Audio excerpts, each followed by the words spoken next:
नवमी का नवरात्र ही कौन कराए कार्य, सिद्धिदात्री रूप को करती सभी प्रणाम। चतुर्भुज दर्शन दिया कमल पुष्प आसन, सबकी कष्टों को हरो देकर भक्ति ज्ञान। जयंती मंगला काली भद्रकाली कपालिनी, दुर्गा क्षमा शिवा धात्री स्वाहा स्वधा नमोस्तुते। जय माता दी। ओम नमः शिवाय। प्रिय भक्तजनों, आज चैत्र मास की शुक्ल पक्ष की महानवमी तिथि है और आज का दिन अष्ट सिद्धि प्रदान करने वाली माता सिद्धिदात्री को समर्पित है। आज के दिन माता सिद्धिदात्री की कथा को श्रवण करने से मनुष्य की सभी तरह के कार्यों की सिद्धि हो जाती है। माता उन सभी जातकों को अभय का वरदान देती है, बल बुद्धि विद्या के साथ ही शुभता का भी आशीर्वाद प्राप्त होता है। तो आज मैं आपको सुनाने जा रही हूँ चैत्र नवरात्रि में सुनी जाने वाली माता सिद्धिदात्री की बड़ी ही दुर्लभ कथा।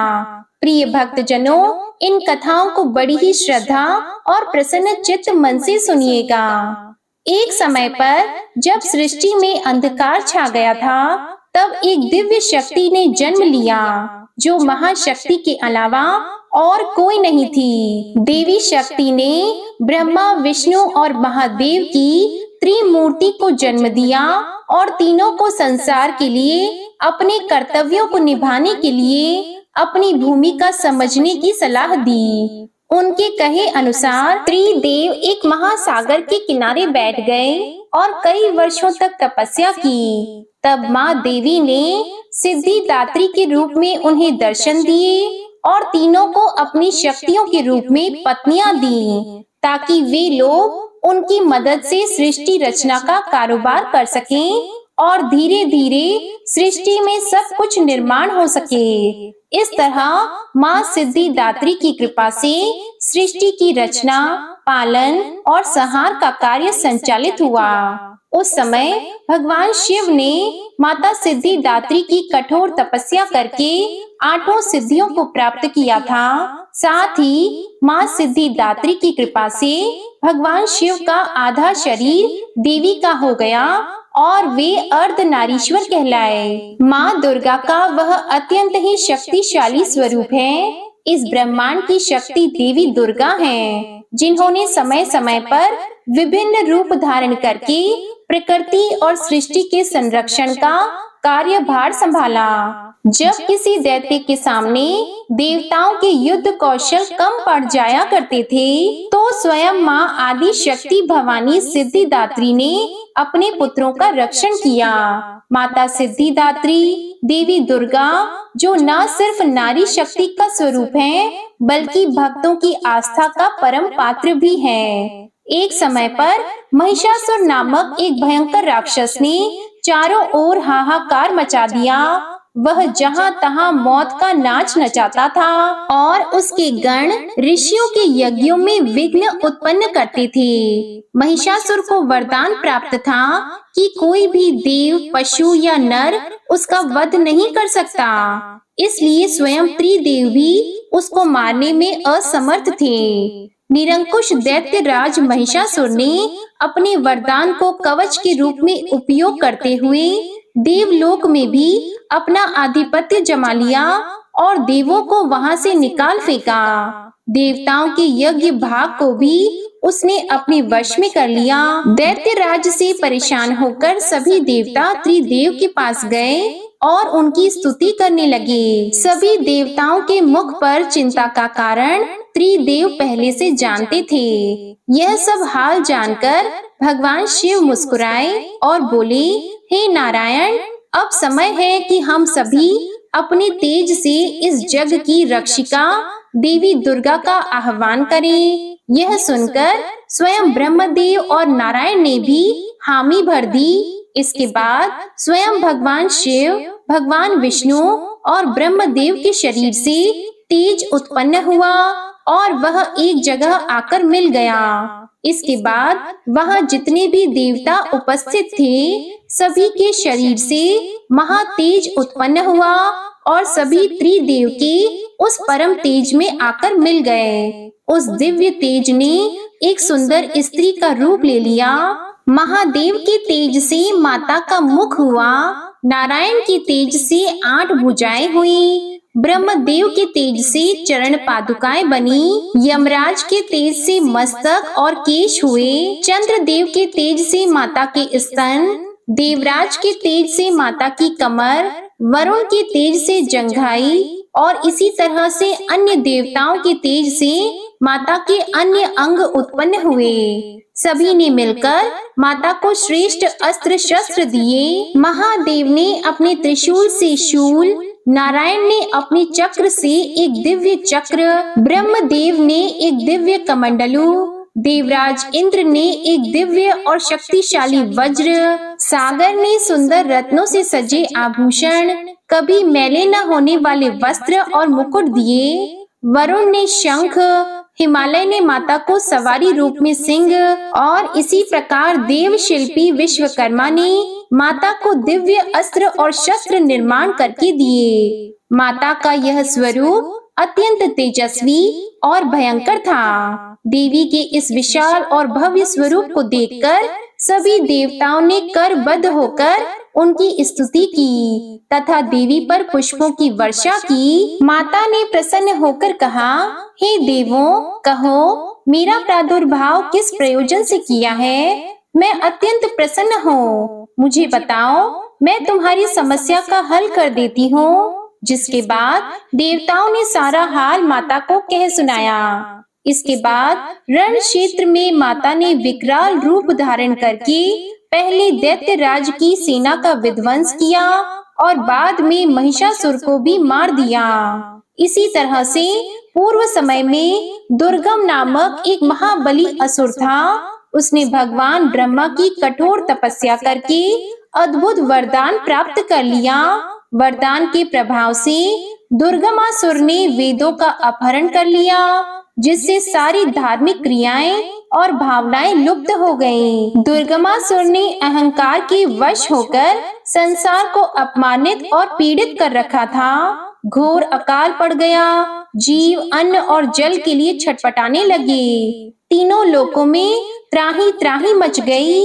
सभी देवता भी यह देखकर बहुत डर गए। सभी देवता माँ भवानी के शरण में गए और माता से प्रार्थना करने लगे, हे माँ भवानी, माँ सिद्धिदात्री, आप असुरों का संहार करने वाली हो।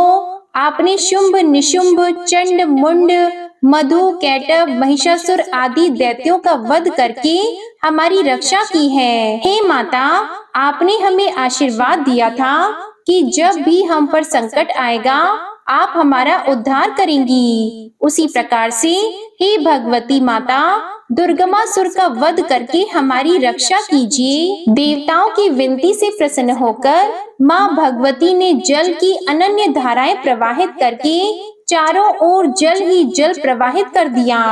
गायों के लिए घास, अन्य जीवों को अन्न जल से तृप्त किया और समस्त संसार की रक्षा करके सुरक्षा चक्र का घेरा बनाकर स्वयं बाहर बैठ गईं। दुर्गमासुर ने यह सब देखकर चिंतित होकर देवी माँ पर असुरों की सेना से आक्रमण करा दिया। तभी सुंदर सलोनी माँ भगवती ने अस्त्र शस्त्र से सुसज्जित होकर विराट रूप धारण करके समस्त असुरों का वध करके त्रिशूल से दुर्गमासुर का वध कर दिया और संसार में धर्म की स्थापना की। दुर्गमासुर का वध करने के कारण माँ भगवती इस संसार में दुर्गा के नाम से विख्यात हुई। माता सिद्धिदात्री कमल पुष्प पर आसीत होती हैं। इनका वाहन सिंह है और माता सिद्धिदात्री 4 भुजाओं वाली हैं। इनकी दाहिनी ओर की भुजा में गदा और दूसरी भुजा में चक्र है। बाईं ओर की भुजा में कमल और शंख है और नव दुर्गा में माँ सिद्धिदात्री अंतिम है। अन्य 8 दुर्गाओं की पूजा उपासना शास्त्र विधि विधान के अनुसार करते हुए भक्त जन दुर्गा पूजा नवमी के दिन इनकी उपासना में प्रविष्ट होते हैं और इन सिद्धिदात्री माता की उपासना पूर्ण कर लेने के बाद भक्तों और साधकों की लौकिक परलौकिक सभी प्रकार की कामनाओं की पूर्ति होती है। एक बार प्रेम से बोलिए, जय माँ सिद्धिदात्री, जय माता दुर्गा, ओम नमः शिवाय। प्रिय भक्तजनों, आइए अब सुनते हैं माता शीतला की कथा। इनकी कथा को श्रवण किए बिना यह कथा अधूरी है। एक बार एक राजा के इकलौते पुत्र को शीतला चेचक निकली। उसी के राज्य में एक काची पुत्र को भी शीतला निकली हुई थी। काची परिवार बहुत गरीब था, पर देवी भगवती का उपासक था। वह धार्मिक दृष्टि से जरूरी समझे जाने वाले सभी नियमों को बीमारी के दौरान भी भली भांति निभाता रहा। घर में साफ सफाई का विशेष ख्याल रखा जाता था। नियम से देवी भगवती की पूजा होती थी। नमक खाने पर पाबंदी थी। सब्जी में न तो छौंक लगता था और न कोई वस्तु भुनी तली जाती थी। गरम वस्तु न वह स्वयं खाता, न शीतला वाले लड़के को देता था। ऐसा करने से उसका पुत्र शीघ्र ही ठीक हो गया। उधर जब से राजा के लड़के को शीतला का प्रकोप हुआ था, तब से उसने देवी भगवती के मंडप में शतचंडी का पाठ शुरू करवा रखा था। रोज हवन और बलिदान होते थे। राज पुरोहित भी सदा भगवती के पूजन में निमग्न रहते।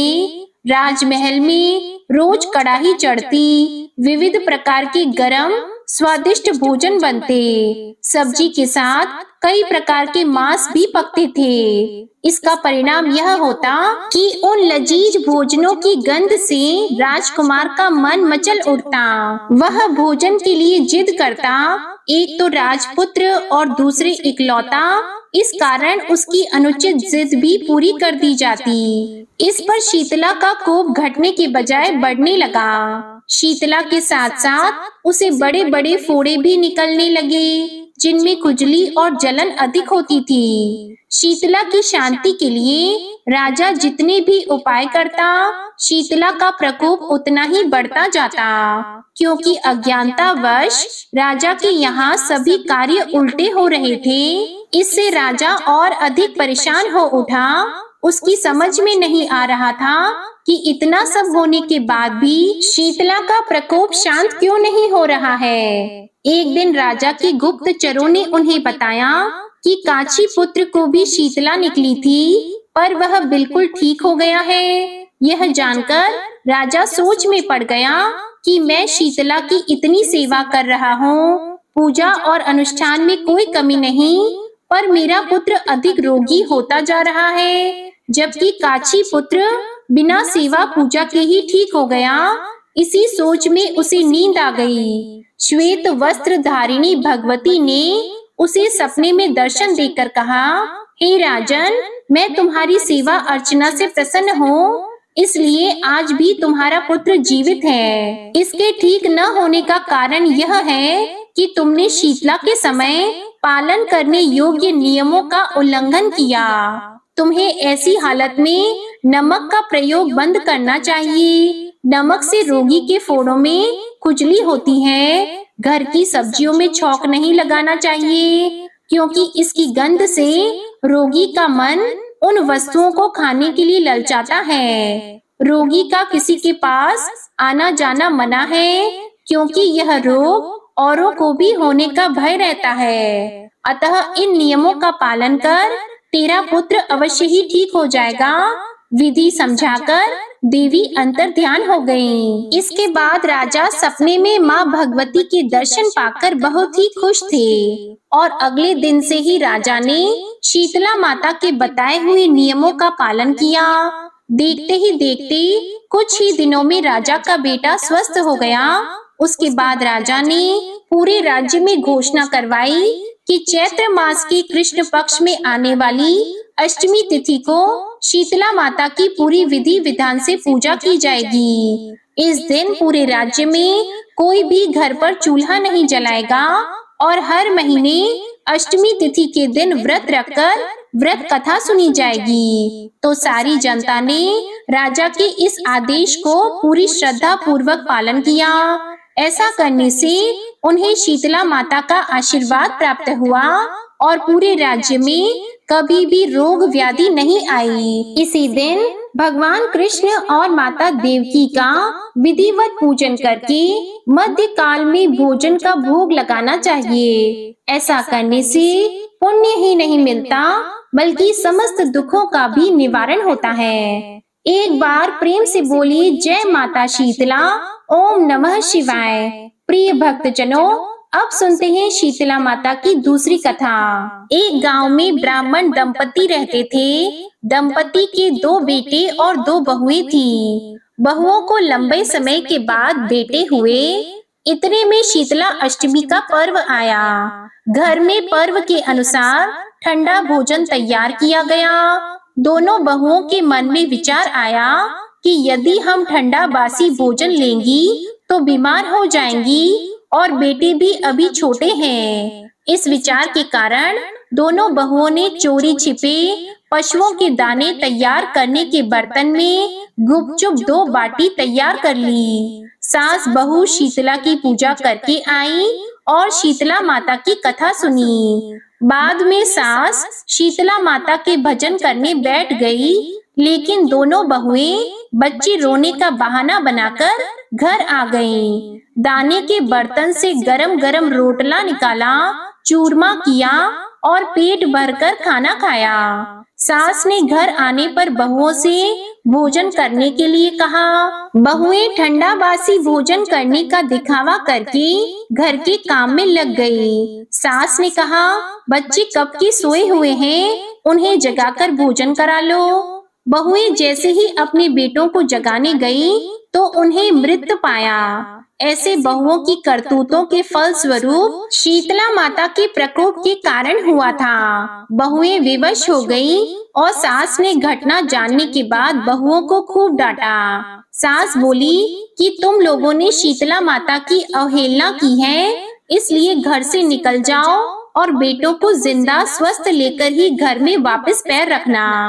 अपने मरे हुए बेटों को टोकरे में सुलाकर दोनों बहुएं घर से निकली और जाते जाते रास्ते में एक जीर्ण वृक्ष आया। यह खेजड़ी का वृक्ष था। इसके नीचे ओरी शीतला दोनों बहनें बैठी थीं। दोनों के बालों में खूब सारी जुएं थी। बहुओं को थकान हो गई थी, इसलिए दोनों बहुएं ओरी और शीतला के पास आकर बैठ गईं। उन दोनों ने शीतला और ओरी के बालों से खूब सारी जू निकाली। जुओं का नाश होने से ओरी और शीतला ने अपने मस्तक में शीतलता का अनुभव किया और कहा, तुम दोनों ने हमारे मस्तक को शीतल किया है, वैसे ही तुम्हें पेट की शांति मिले। दोनों बहुएं एक साथ बोली कि पेट का दिया हुआ ही लेकर हम मारी मारी भटक रही हैं, परंतु शीतला माता के दर्शन हुए ही नहीं। शीतला माता ने कहा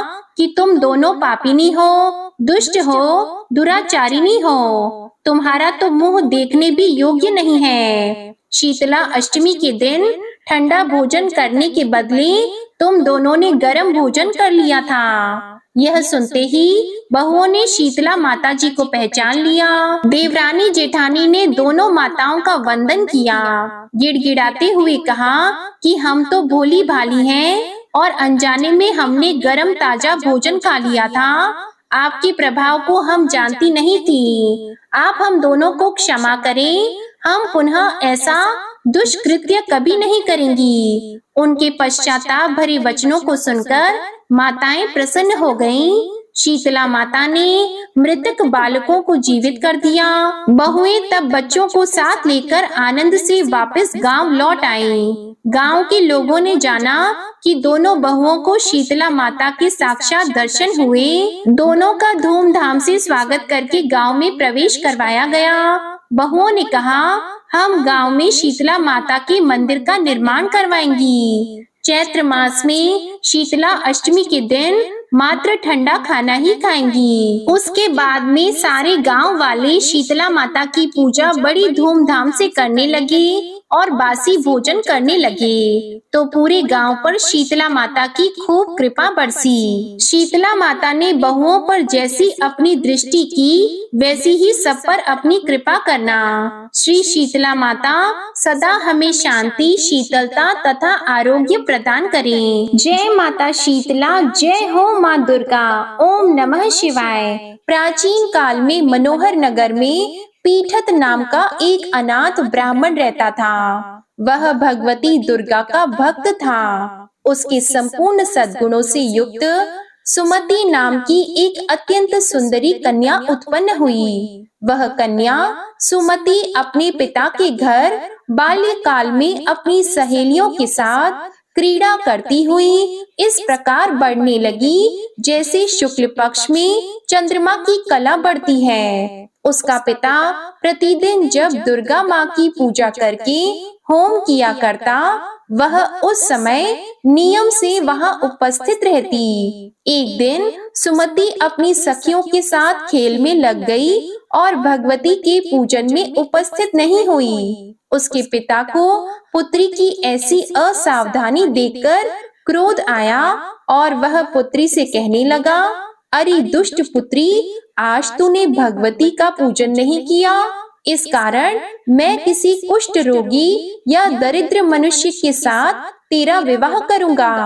पिता का ऐसा वचन सुनकर सुमति को बड़ा दुख हुआ और पिताजी से कहने लगी, हे पिताजी, मैं आपकी कन्या हूँ तथा सब तरह आपके अधीन हूँ। जैसी आपकी इच्छा हो वैसा ही करो। राजा से, कुष्टी से, दरिद्र से अथवा जिसके साथ चाहो मेरा विवाह कर दो, पर होगा वही जो मेरे भाग्य में लिखा है। मेरा तो अटल विश्वास है, जो जैसा कर्म करता है उसको कर्मों के अनुसार वैसा ही फल प्राप्त होता है।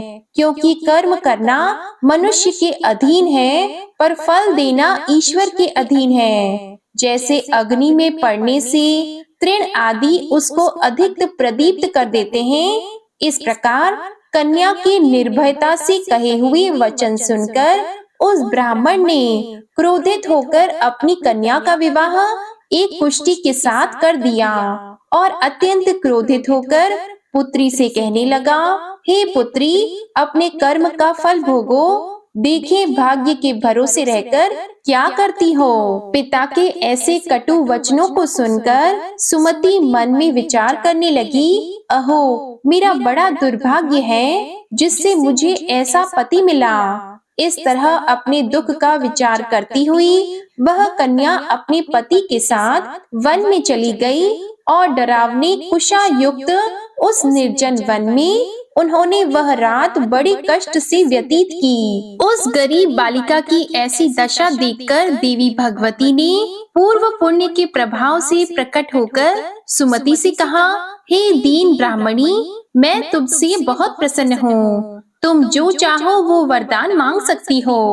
भगवती दुर्गा का ये वचन सुनकर ब्राह्मणी ने कहा, आप कौन हैं? वह सब मुझसे कहो। तो ब्राह्मणी का ऐसा वचन सुनकर देवी ने कहा, मैं आदि शक्ति भगवती हूँ और मैं ही ब्रह्मा विद्या और सरस्वती हूँ। प्रसन्न होने पर मैं प्राणियों का दुख दूर कर उनको सुख प्रदान करती हूँ। हे ब्राह्मणी, मैं तुझ पर तेरे पूर्व जन्म के पुण्य के प्रभाव से प्रसन्न हूँ। तुम्हारे पूर्व जन्म का वृतांत सुनाती हूँ, उसे ध्यान पूर्वक सुनो। तो पूर्व जन्म में निषाद भील की स्त्री थी और अति पतिव्रता थी। एक दिन तेरे पति निषाद ने चोरी की। चोरी करने के कारण तुम दोनों को सिपाहियों ने पकड़ लिया और ले जाकर जेल खाने में कैद कर दिया। उन लोगों ने तुझको और तेरे पति को भोजन भी नहीं दिया। इस प्रकार नवरात्रि के दिनों में तुमने न तो कुछ खाया और न जल ही पिया। इस प्रकार 9 दिन तक नवरात्रि का व्रत हो गया। हे ब्राह्मणी, उन दिनों में जो व्रत हुआ, इसके प्रभाव से प्रसन्न होकर मैं तुझे मनोवांछित वर देती हूँ। तुम्हारी जो इच्छा हो सो मांगो। इस प्रकार दुर्गा के वचन सुनकर ब्राह्मणी बोली, अगर आप मुझ पर प्रसन्न हैं, तो हे माँ दुर्गे, मैं आपको प्रणाम करती हूँ कृपा करके मेरे पति का कोढ़ दूर करो। तब देवी ने कहा, उन दिनों तुमने जो व्रत किया था, उस व्रत का एक दिन का पुण्य पति का कोढ़ दूर करने के लिए अर्पण करो। उस पुण्य के प्रभाव से तेरा पति कोढ़ से मुक्त हो जाएगा। ब्रह्मा जी बोले। इस प्रकार देवी के वचन सुनकर वह ब्राह्मणी बहुत प्रसन्न हुई और पति को निरोग करने की इच्छा से जब उसने तथास्तु कहा, तब उसके पति का शरीर भगवती दुर्गा की कृपा से कुष्ठ रोग से रहित होकर अति कांतिवान हो गया। वह ब्राह्मणी पति की मनोहर देह को देखकर देवी की स्तुति करने लगी। हे माँ दुर्गे, आप दुर्गति को दूर करने वाली, तीनों लोकों का संताप हरने वाली, समस्त दुखों को दूर करने वाली, रोगी मनुष्य को निरोग करने वाली, प्रसन्न हो मनोवांछित वर देने वाली और दुष्टों का नाश करने वाली जगत की माता हो। हे अम्बे, मुझ निरपराध अबला को मेरे पति ने कुष्ठी मनुष्य के साथ विवाह कर घर से निकाल दिया। पिता से तिरस्कृत निर्जन वन में विचर रही हूँ। आपने मेरा इस विपदा से उद्धार किया है।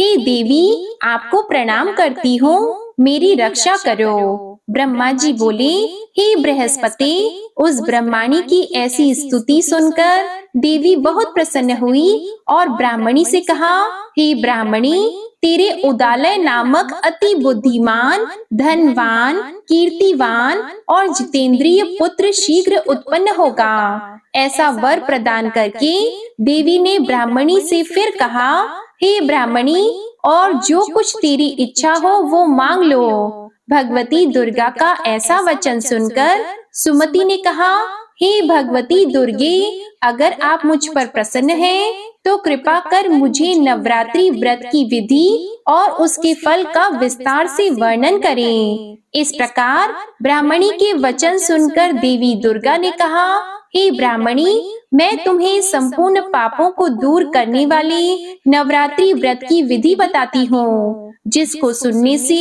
मोक्ष की प्राप्ति होती है। चैत्र मास के शुक्ल पक्ष की प्रतिपदा से लेकर 9 दिन तक विधि पूर्वक व्रत करें। यदि दिन भर का व्रत न कर सकें, तो एक समय भोजन करें। विद्वान ब्राह्मणों से पूछकर घट स्थापन करें और वाटिका बनाकर उसको प्रतिदिन जल से सींचें। महाकाली, महालक्ष्मी और महासरस्वती देवी की मूर्तियां स्थापित करके उनकी नित्य विधि सहित पूजा करें और पुष्पों से विधि पूर्वक अर्घ दें। बिजौरा के फल से अर्घ देने से रूप की प्राप्ति होती है। जायफल से अर्घ देने से कीर्ति, दाख से अर्घ देने से कार्य की सिद्धि होती है। आंवले से अर्घ देने से सुख की प्राप्ति और केले से अर्घ देने से आभूषणों की प्राप्ति होती है। इस प्रकार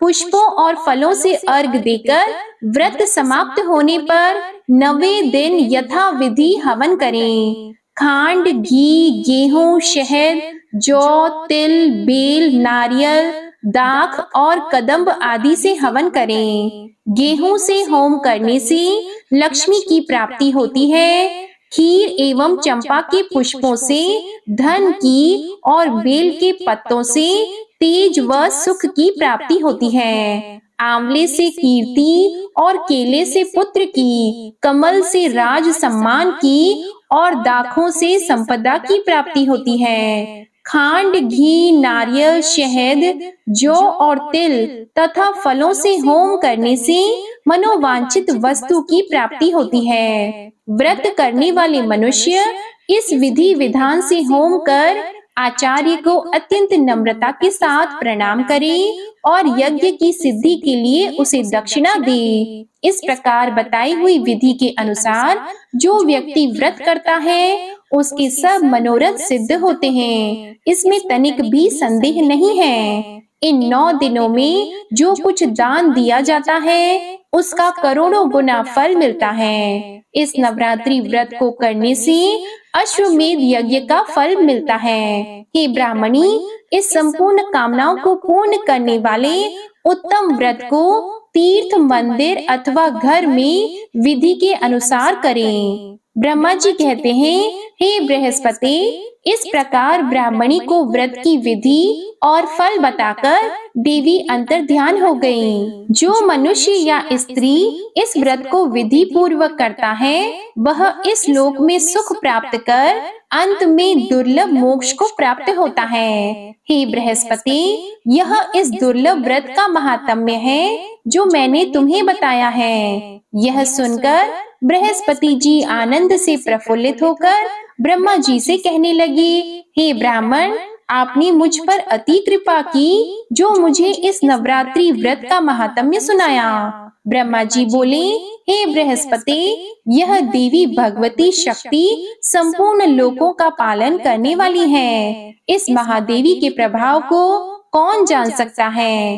प्रेम से बोलो देवी भगवती की जय। ओम नमः शिवाय। जय माता दी। प्रिय भक्तजनों, उम्मीद करती हूँ आपको ये कथा पसंद आई होगी। अगर पसंद आई हो तो वीडियो को लाइक कीजिएगा, शेयर कीजिएगा, चैनल को सब्सक्राइब करिएगा और कमेंट में जय माँ सिद्धिदात्री, जय माता शीतला, जय माँ भवानी अवश्य लिखिएगा। आपका जीवन सदैव आनंद से परिपूर्ण हो, आपके घर में खुशियाँ बनी रहे, इसी कामना के साथ आपसे विदा लेती हूँ।